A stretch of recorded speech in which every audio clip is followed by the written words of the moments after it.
नमस्कार, स्वागत है आप सभी का इंडिया न्यूज देख रहे हैं आप। मैं हूं आपके साथ पराग गुप्ता। एक नजर फटाफट खबरों पर।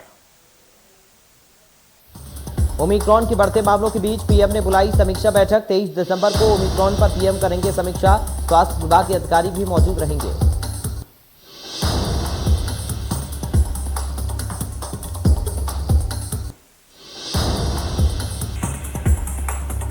संसद का शीतकालीन सत्र अनिश्चितकाल के लिए स्थगित। स्पीकर ओम बिरला ने जताई नाराजगी। बोले हंगामे से 18 घंटे 48 मिनट हुए बर्बाद। अजय मिश्र टेनी की बर्खास्तगी को लेकर विपक्ष ने किया हंगामा।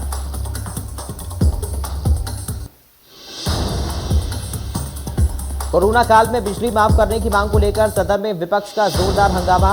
मुद्दे को लेकर विपक्ष ने सदन से किया वॉकआउट।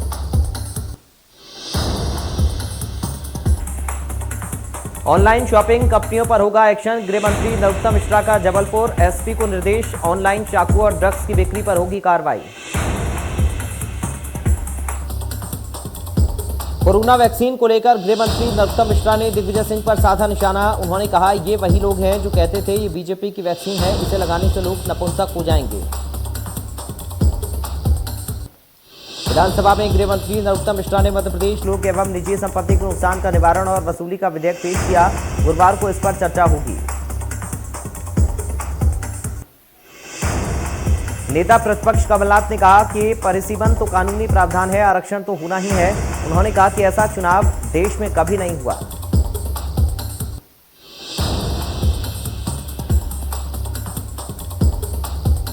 पंचायत चुनाव को लेकर सियासी घमासान जारी। राज्यसभा सांसद विवेक तन्खा ने बीजेपी पर लगाया आरोप। कहा, बीजेपी ओबीसी आरक्षण का ढिंढोरा बीजेपी पीट रही है।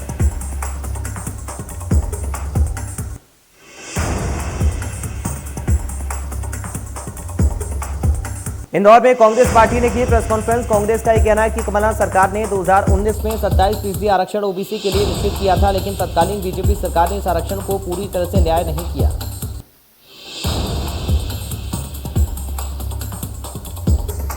यूपी के रण में सीएम भूपेश बघेल लखीमपुर की चुनावी सभा में शामिल। प्रदेश कांग्रेस अध्यक्ष अजय कुमार लल्लू भी मौजूद। लखीमपुर में गरजे छत्तीसगढ़ के सीएम भूपेश बघेल। कांग्रेस की प्रतिक्रिया रैली को संबोधित करते हुए उन्होंने बीजेपी सरकार पर जमकर बोला हमला। इस दौरान सीएम ने गृह राज्य मंत्री अजय मिश्र टेनी पर जमकर साधा निशाना। उन्होंने कहा कि लोकतंत्र में हमें लखीमपुर खीरी में कई शब्दों के साथ परमिशन दी गई। उन्होंने कहा कि प्रशासन को डर है कि हम अजय मिश्रा पर कोई बयानबाजी ना कर दें और कहीं किसान के परिवारों का सम्मान ना कर दें, इसलिए परमिशन नहीं दी गई।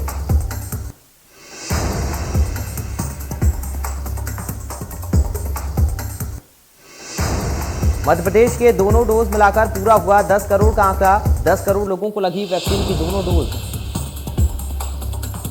अभी भी 1 करोड़ डोज लगने बाकी। करीब 5.5 करोड़ लोगों को लगनी है वैक्सीन। 31 लाख लोगों को पहला और 70 लाख लोगों को दूसरा डोज लगना बाकी।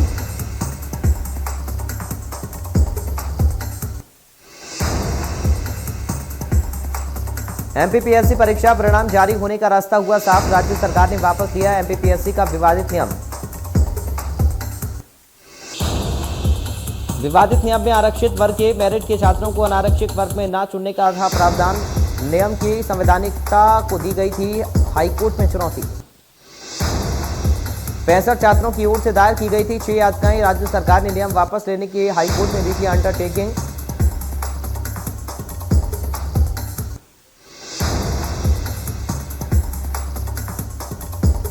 इंदौर में सांसद शंकर लालवानी की कोशिशों का हुआ बड़ा असर। एयरपोर्ट की तर्ज पर अब आधुनिक होगा इंदौर का रेलवे स्टेशन।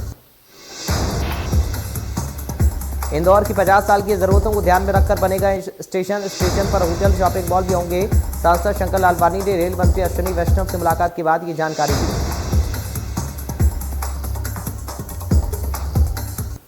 सांसद लालवानी ने प्रधानमंत्री मोदी और रेल मंत्री अश्विनी वैष्णव का धन्यवाद देते हुए कहा कि इंदौर अकोला ब्रॉडगेज ट्रैक बन जाने के बाद सेंट्रल लाइन के मेन ट्रैक से कनेक्टिविटी हो जाएगी।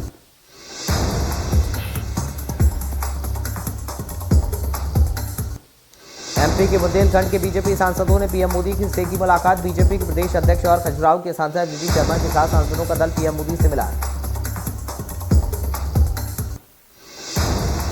केन बेतवा लिंक परियोजना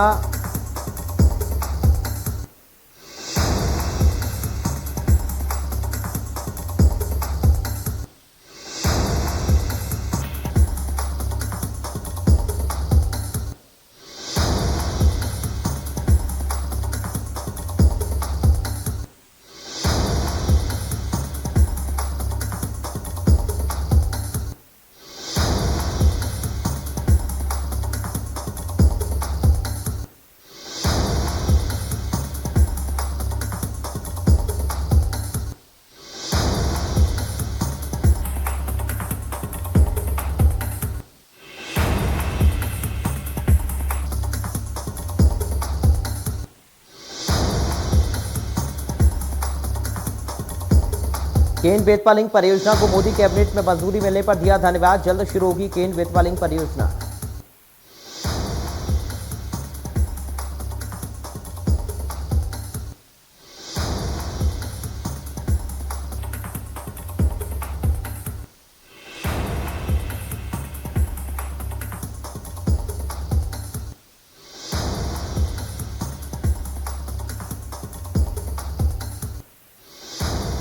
रायपुर महापौर एजाज डेबर ने लॉन्च किया रायपुर क्लीन सिटी ऐप के जरिए जब लोग घर के सामने आने वाले कचरा गाड़ी का इंतजार नहीं करेंगे, बल्कि ये ऐप बताएगा कि उनके घर के दरवाजे पर कचरा गाड़ी कब आएगी।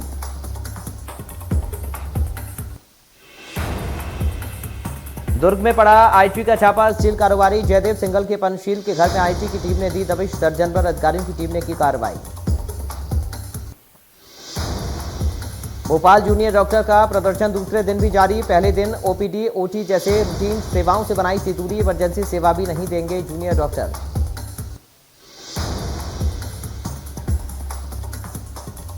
इंदौर जिला कोर्ट के वकीलों की साधारण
के बढ़ने के साथ सब्जी फसलों को भी भारी नुकसान।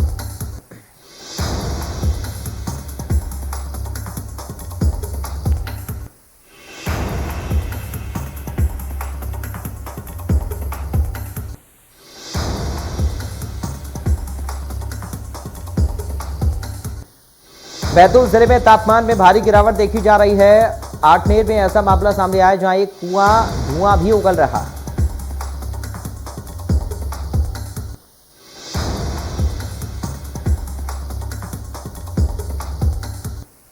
एक किसान के खेत में कुएं के अंदर से धुआं उठ रहा था। जब किसान ने पास से देखा तो धुआं ठंड से उठ रहा था।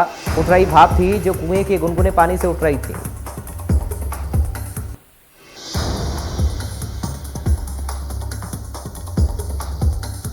राजस्थान में तेज ठंड से जनजीवन पूरी तरह से प्रभावित। पाला पड़ने से फसलें खराब हो रही हैं। ऐसी सर्दी लगातार पड़ती रही तो फसलें पूरी तरह से खराब हो जाएंगी।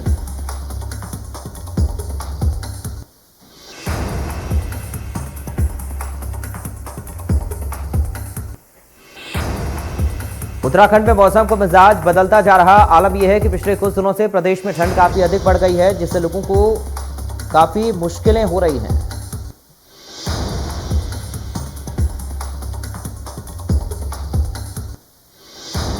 देश में कोरोना के ओमिक्रॉन वेरिएंट से और बड़ी दहशत। ओमिक्रॉन संक्रमितों की संख्या 220 हुई।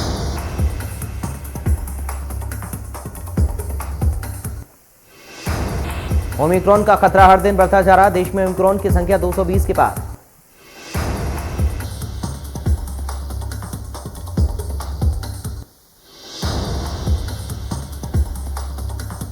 छत्तीसगढ़ में ओमिक्रॉन का खतरा। ब्रिटेन अमेरिका से लौटे 3 यात्री ओमिक्रॉन से संक्रमित। उसी फ्लाइट में रायपुर के भी 4 लोग थे। प्रशासन अलर्ट।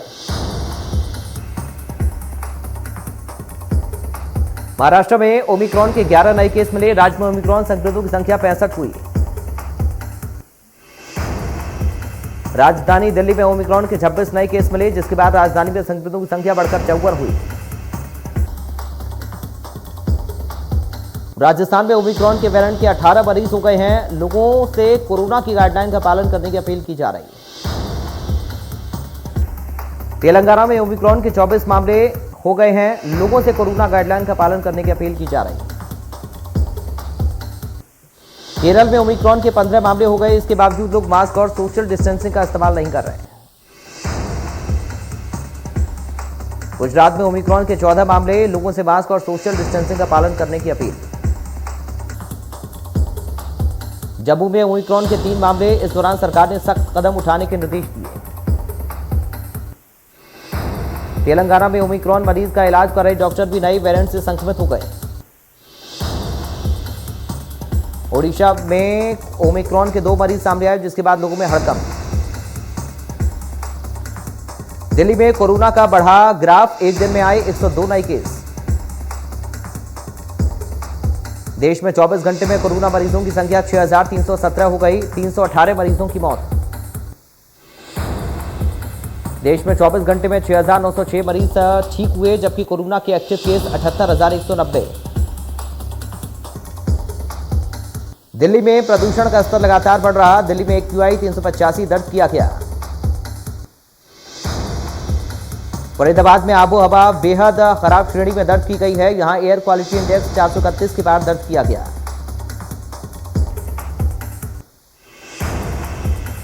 7 और 8 फरवरी को बेंगलुरु में होगा IPL 2020 का मेगा ऑक्शन। 2 दिन तक चलेगा ऑक्शन। कुल 10 टीमें लेंगी ऑक्शन में हिस्सा। IPL 2022 के दुबई में होने के लगाए जा रहे थे कयास, लेकिन कोरोना की स्थिति ठीक रही तो इस साल भारत में ही होगा IPL। एशियन चैंपियंस ट्रॉफी के रोमांचक मुकाबले में टीम इंडिया ने चिर प्रतिद्वंदी पाकिस्तान को 4-3 से हराया। मैच में मिली जीत के साथ ही भारतीय टीम ने ब्रॉन्ज मेडल पर कब्जा जमाया। 200 करोड़ रुपए के मनी लॉन्ड्रिंग केस में आया नया मोड़। मामले में जेल में बंद ठग सुकेश चंद्रशेखर के खिलाफ फिल्म एक्ट्रेस नूरा फतेही सरकारी गवाह बन गई।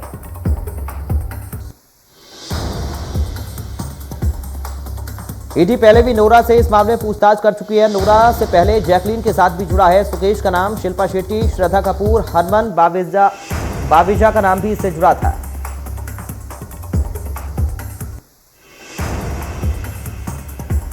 एजी से बोली नोरा, कहा गलत है मेरे खिलाफ लगाए गए आरोप। सुकेश की पत्नी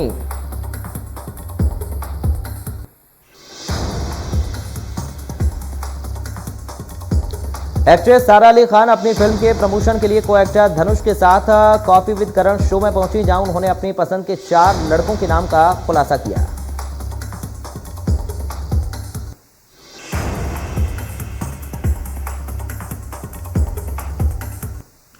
फिल्म 83 में कपिल देव का मुख्य किरदार निभाना रणवीर सिंह के लिए नहीं था आसान। रणवीर ने कहा कि कपिल को हूबहू पर्दे पर उतारने के लिए 6 महीने तक रोजाना 4 घंटे खेलता था क्रिकेट। रणबीर कपूर और आलिया भट्ट अगले साल की शुरुआत में शादी रचाने जा रहे। जानकारी के मुताबिक रणबीर और आलिया मुंबई में ही शादी रचाएंगे। साल की टी20 क्रिकेट में सबसे ज्यादा रन बनाने वाले टॉप 10 बल्लेबाजों की लिस्ट जारी। पाकिस्तान के मोहम्मद रिजवान नंबर 1 पर। टॉप 10 लिस्ट में एक भी भारतीय नहीं।